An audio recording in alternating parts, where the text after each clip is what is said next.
Olá, bom dia a todos. Vamos dar início à nossa terceira aula. Na aula anterior, nós trabalhamos com linhas. Foi pedido a vocês que fizessem uma pesquisa prévia e estivessem desenvolvendo trabalhos a partir dessa linguagem visual. Hoje, no nosso terceiro encontro, como foi dito na primeira aula, que houve essa separação, essa divisão em tópicos, hoje nós vamos trabalhar com luz e sombra. Então, a luz em sombra, ela é um conceito, é uma técnica, por assim dizer, muito requisitada na questão da construção do desenho realista. Mas, para simplificar um pouco, para a gente não se deter muito a detalhes técnicos, a essa historicidade da técnica em si, nós vamos trabalhar com uma luz e sombra um pouco mais simples, que é o alto contraste. E a partir disso, nós vamos nos deter à experiência da percepção. Vamos observar no nosso entorno como a luz age, como essa luz ela projeta sombras e áreas luminosas. E é importante a gente estar vendo que o nosso olho é atraído pela luz. Então, se você fizer a experiência de fazer um desenho e colocar uma região com foco de luz, apenas uma luz mínima, o seu olho vai ser atraído para aquele lugar. É exatamente o que acontece com o ponto. Na linguagem visual, nós vemos que o ponto é o que atrai o olhar. E se você fizer um ponto em qualquer lugar, seu olho vai ser atraído para ele. É tanto que a linha que indica o movimento, ela é constituída a partir de vários pontos. Então, a luz, assim como o ponto, tem um forte poder de atração para o olho humano. E é importante a gente estar vendo, trabalhando com alto contraste, porque isso vai nos fazer conceber, fazer com que nós estejamos criando uma percepção e uma construção da luz muito mais forte e expressiva, porque vamos nos deter ao mínimo. E como vamos trabalhar esse alto contraste? Então, esse jogo de luz e sombra ele vai estar pautando apenas no uso da silhueta. Então, se você tiver um copo como experiência, você vai observar como a luz vai incidir naquele copo e você vai trabalhar, desenhá-lo apenas como uma silhueta. Nesse momento nós vamos esquecer as linhas, que foi o ponto forte do encontro anterior, e vamos nos deter à silhueta. Então a silhueta vai ser a figura sobreposta ao plano, a esse fundo do papel. Nós temos o papel em branco, não é isso? Então, para discernir esses valores que existem na realidade, ao observar e recriá-los, nós vamos recorrer exatamente a essa técnica da silhueta. Então, por exemplo, eu tenho um lápis em mão. Então, você vai fazer a forma do lápis, o lápis em si. E tem um reflexo aqui, eu vou me utilizar dele. Então, você faz toda essa região do lápis como se fosse uma figura única. E é importante a gente estar trabalhando com massas. Então, você observar e não se deter a linhas. Fazer apenas o lápis como uma massa única. E pode fazer completamente esquecendo da luz nesse primeiro instante. E a luz vai vir depois. Aqui vamos utilizar a borracha, mas vamos utilizar a borracha como material e forma para criar essas zonas luminosas. E vamos nos utilizar de apenas, uma luz mínima. E esse é o foco. E mais adiante eu quero que vocês estejam se perguntando sobre esse valor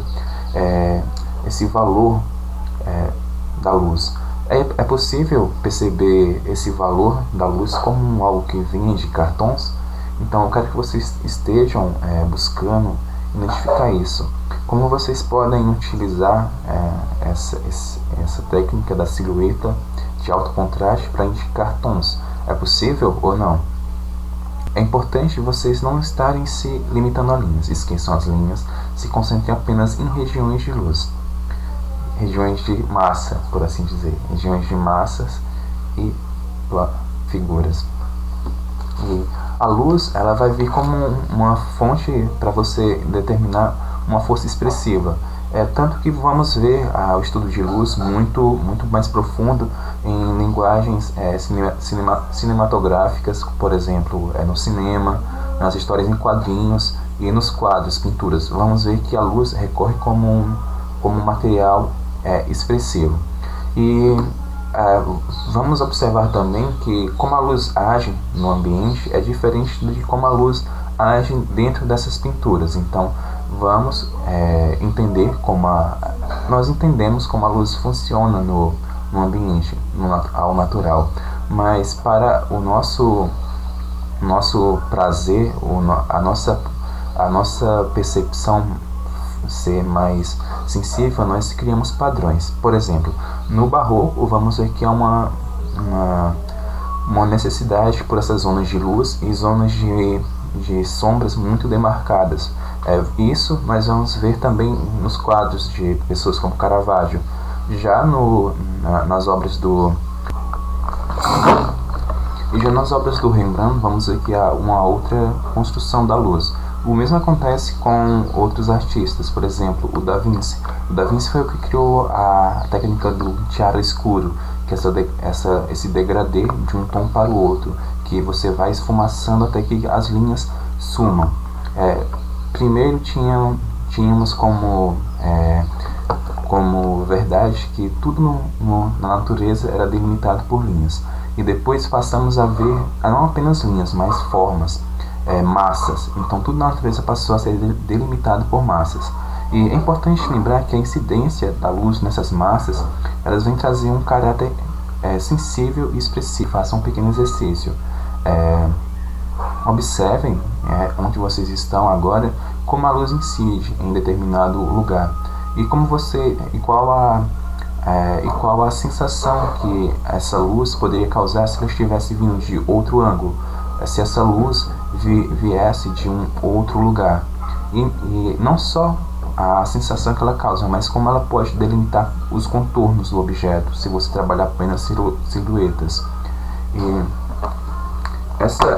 esse estudo de luz e sombra, esse estudo de luz e sombra ele é muito importante para não apenas trazer esse caráter de força expressiva, força simbólica, mas também para delimitar um terceiro plano. É a luz sobre o desenho que vai trazer a sensação de uma tridimensionalidade.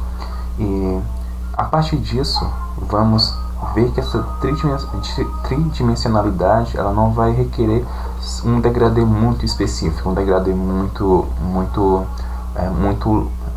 delimitado de tons. Vamos poder ter essa sensação a partir de um único ponto de luz, a partir de uma luz singular, uma luz mínima, por assim dizer.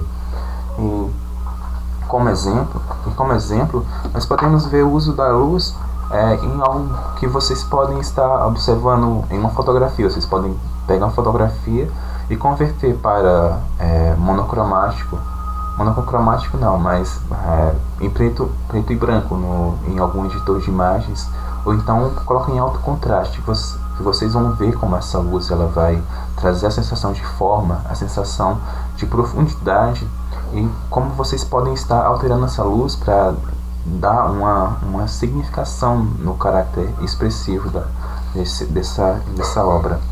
E nas histórias em quadrinhos, a gente pode ver que esse estudo da luz é uma forma muito profunda e muito sistemática também, porque cada zona de luz, cada enquadramento, cada cena, ela vai requerer um determinado estudo, uma determinada ação que você vai recorrer com a luz e sombra. Então vai ter a direção que essa luz vai incidir, de onde ela vem. Por exemplo, a luz vinda de baixo, ela vai trazer um caráter mais fantasmagórico, um caráter mais sombrio. A luz mínima, essa luz vai trazer um aspecto de drama, mistério. Então, vocês estarem observando de como esse fator vai interferir no desenho. Então, como estudo rápido, como um exercício, essa aula vai ser bem cheia de exercícios hoje, mas não se detenham muito nesses pequenos estudos. Vocês podem fazer um esboço geral, algo muito rápido, mas lembrando, sem se prender a linhas, sem se deter a essa delimitação do contorno. Vocês podem trabalhar apenas com massas. Para isso, eu vou pedir a vocês, para isso eu vou pedir a vocês que peguem um objeto qualquer, ou então podem fazer com a própria mão, uma muito expressiva. Vocês podem fazer esse esboço e gerar focos de luz, por exemplo. Vocês podem pegar uma luz vindo de cima, como essa luz vai trazer um caráter específico e determinante para esse objeto ou essa mão que vocês estão desenhando. Essa luz vinda dessa outra direção, dessa diagonal, qual aspecto que ela vai dar? Uma luz vinda de baixo, uma luz do lado. Então esses pequenos estudos, eles servem como mapeamento, como essa percepção mais simples e dinâmica do átomo. E ao mesmo tempo, a intensidade da luz, ela vai delimitar, ela vai dar para vocês a mesma intensidade da sombra. Então a luz como intensidade vai ser a mesma que a sombra vai ter. É importante vocês estarem percebendo que para essa construção a luz ela vai trazer já em si o caráter da sombra. E é muito importante a gente estar procurando não colocar pouca sombra ou pouca luz. Se a gente colocar pouca sombra, a gente vai ter um aspecto mais estourado.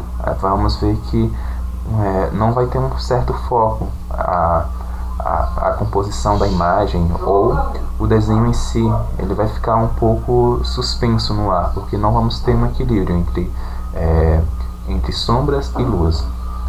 E algo que a gente pode estar percebendo nesse outro esboço também, vamos ver que o nosso olhar vai se perder nessa região de luz, porque a luz ela vai atrair o olhar e vai perder todo o foco a partir dessa região, porque vamos ter um espaço muito amplo para percorrer. E vamos ver que o nosso olhar, ele, por exemplo, se esquecermos essa parte, vamos ver que é muito mais agradável observar essa região onde tem pouca luminosidade e há um certo equilíbrio entre luz e sombra, porque essa figura vai estar em destaque, ela vai se sobressair sobre esse fundo que está totalmente em negativo, já que a figura não tem destaque sobre o fundo, porque tanto ela quanto o fundo, tanto nela quanto no fundo, há uma forte incidência de luz e pouca incidência de sombra. Então a sombra ela vem como algo que vai ajudar a delimitar o olhar, a focar o olhar. E um ponto de outra forma, vamos ver que esse estudo da sombra ela pode ser feita de várias formas. Por exemplo, ao observar uma pintura, um quadro, você vai observar como a luz, como o artista criou aquela luz. Então, como foi dito anteriormente, que a forma como a luz age no ambiente, ela não é a mesma como retratamos. Essa forma que retratamos, ela passa por uma forte ponderação, uma forte meditação, por assim dizer, e recorremos ao uso gráfico de uma melhor forma para nos aproximarmos não daquilo que vemos, mas daquilo que queremos expressar. E um bom estudo para isso é vocês estarem observando como a luz é trabalhada em quadros, dependendo do gosto de vocês. Por exemplo, se vocês gostam da luz do barroco, vocês podem estar estudando essa luz a partir de copiando o quadro em si. Por exemplo, aqui eu fiz um pequeno esboço, um esboço rápido de como essa luz ela estava incidindo sobre esse quadro. É um quadro do Caravaggio e não dá para ver muito bem quanto o nanquim, porque é grafite aqui. E é importante a gente estar fazendo esses estudos de como a luz incide, de como podemos recorrer à luz como caráter expressivo. Aqui vamos ver outro esboço de como essa luz vai dar forma às figuras, de como ela vem trazendo esse caráter mais expressivo, mais sombrio. E ainda nos quadrinhos vamos ver que há uma forte recorrência a luz e sombra. Aqui é um desenho, é um quadrinho do Will Eisner, Metrópolis, e podemos nos utilizar. Aqui vamos ver que existe uma luz e sombra aqui vamos ver que existe uma luz e sombra um pouco mais caricata, que vai trazer esse aspecto, vai trazer essa visibilidade para o desenho. É um desenho simples que recorre ao uso de luz e sombra como caráter expressivo também e dinâmico. É importante a gente não se prender apenas a esse estudo com quadros. Como foi dito na segunda aula, na aula anterior, é muito mais fácil a gente estar observando e copiando quadros, copiando fotografias, porque já existe um enquadramento prévio. O artista já trabalhou aquelas formas, já fez um certo estudo sobre elas. No desenho de observação, a gente vai ter um exercício muito mais árduo, porque somos nós que vamos estar codificando aquelas formas, vamos estar sistematizando, vamos estar aprendendo todos aqueles padrões.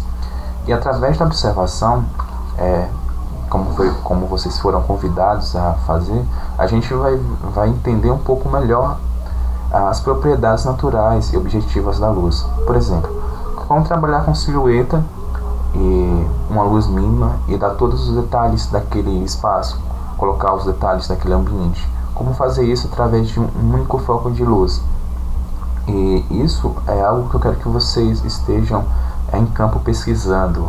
Por exemplo, eu tenho um determinado objeto, como eu vou colocar sobre uma mesa, como eu posso retratar a textura daquela mesa através de uma luz mínima, como eu posso retratar um reflexo, como eu posso retratar essa sobreposição de planos através dessa luz e sombra mais contrastante, apenas com 2 tons. E é importante a gente estar sempre criando essa dinâmica a partir de silhuetas. A silhueta é a forma no espaço, como podemos entender assim. Ela vai preceder a terceira dimensão. E essa terceira dimensão só pode ser vista a partir dessa luz. E depois disso, é importante a gente também estar vendo e refletindo sobre o que esses padrões de luz refletem. Como conseguir diferenças na quantidade ou no grau da luz utilizando apenas o branco do papel. Então, podemos ver que como podemos trazer essa dinâmica de luz e sombra apenas com o branco do papel e procurando as sombras. Como trazer essas diferenças e essas entonações a partir de um único ponto. Como podemos trabalhar com o primeiro e segundo plano. É importante que por um determinado tempo vocês se permitam apenas a observação, se permitam apenas a observar o espaço onde vocês estão, e a partir disso, quando forem trabalhar, quando forem fazer essa atividade, há 2 coisas que vocês têm que pensar primeiro. A primeira coisa a se pensar é como aprisionar aquele objeto em uma forma. E em segundo lugar, é importante vocês estarem pensando como vocês podem libertar esse objeto para fora, como vocês podem dar uma impressão tridimensional para esse objeto a partir de um único ponto de luz e retratar as qualidades, as características dele. E esse é um segundo estudo, um segundo esboço para pensar essa questão da luz. E a luz, ela vem vir com uma essência mais simples da terceira dimensão. Algo que vai ser tão simples que um único traço luminoso, como podemos ver, como vamos poder trabalhar, vai trazer toda essa carga significativa de uma terceira dimensão. Para que isso dê certo, é importante que vocês façam condizer esse traço luminoso com a forma que vocês vão trabalhar. E se tiver alguém que queira trabalhar com o corpo humano, figura humana, vai perceber que é mais difícil trabalhar com a figura humana, partindo de silhuetas, porque ela não vai ter uma forma geométrica predefinida, ela vai ter uma forma geométrica aproximada. Então vai ser um pouco mais complicado você estar traçando, compondo a partir de silhuetas essa figura humana. É claro que não é impossível, mas vai ser um trabalho mais difícil, por assim dizer, muito prazeroso. É importante lembrar que já temos o branco do papel. Então, vocês podem estar usando a borracha e, a partir disso, como podemos compor imagens, formas, utilizando apenas o grafite, o lápis, por assim dizer.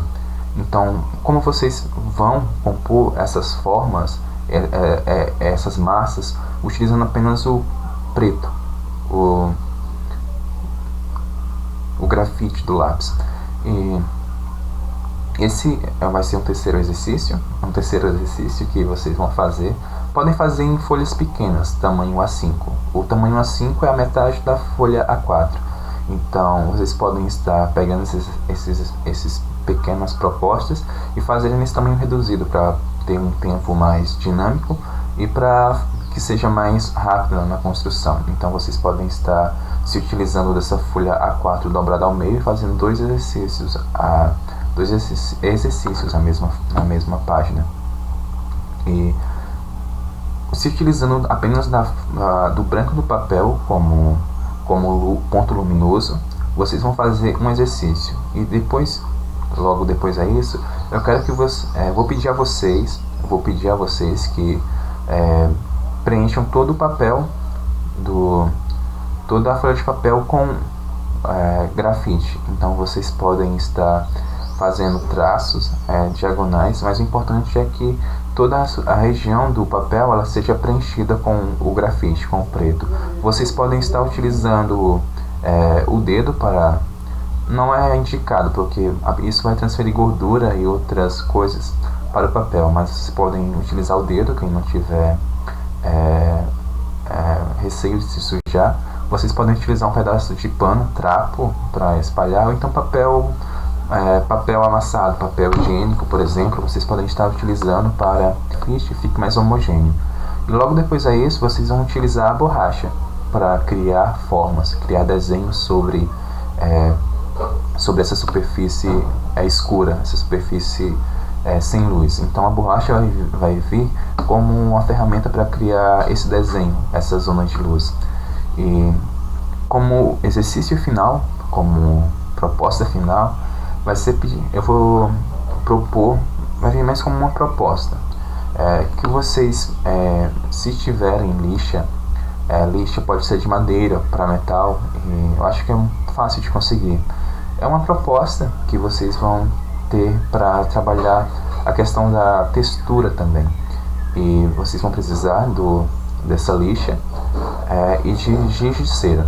É importante vocês estarem trabalhando com giz de cera na lixa, porque ele é um material que não vai implicar tanta resistência e nem tanta dificuldade em se fazer. E com esses materiais, com essas ferramentas, vocês podem compor um desenho de observação ou um estudo, mas vocês podem utilizar 1 ou 2 lápis de giz de cera, determinados tons, para compor esse exercício. E do mesmo modo que vocês fizeram o exercício de filtrar o olhar ao trabalhar com as linhas, vocês podem fazer a mesma observação com relação às luzes e sombras. Filtrar como essa luz ela é projetada, filtrar como esses espaços são criados a partir da incidência de luz. E a partir dessa pesquisa, quais formas de representar, quais formas de recriar luz e sombra vocês descobriram? Como vocês perceberam que essa luz está incidindo sobre o objeto, de como essa luz ela vem a mostrar essa qualidade de transparência do objeto, essa qualidade do contorno, as características da textura, como essa luz ela revela esses elementos. É importante, a partir desses estudos que vocês estão fazendo, dessas observações, vocês coloquem do lado, escrevam do lado as características que vocês observaram de como essa luz ela vem modificar o resultado final do desenho, de como essa luz ela vem sendo trabalhada, de como vocês podem estar criando uma forma própria de se utilizar dessa luz. É significativo que vocês possam estar olhando e observando, mesmo que nesse primeiro estágio a gente não tenha essa capacidade de discernimento, seja apenas uma aproximação, mas é muito mais prazeroso, muito mais